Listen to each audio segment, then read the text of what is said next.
Hi there, students. Prerogative. Okay, a prerogative is an exclusive right or a privilege held by a certain person or a certain group. But more commonly and more easily, it's a privilege or a right.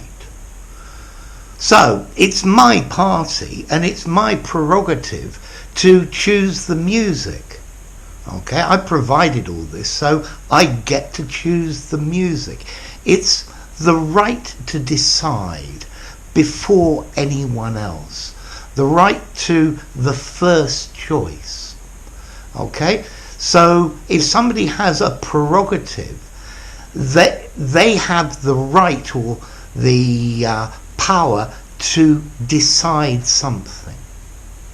For example, the landlord of a pub has the prerogative to decide who is allowed in his pub and who isn't. You out. And that's the landlord's prerogative because it's his business, it's his pub. Okay, this word prerogative, we also have the royal prerogative. In the Middle Ages, kings were absolute rulers and they had the prerogative to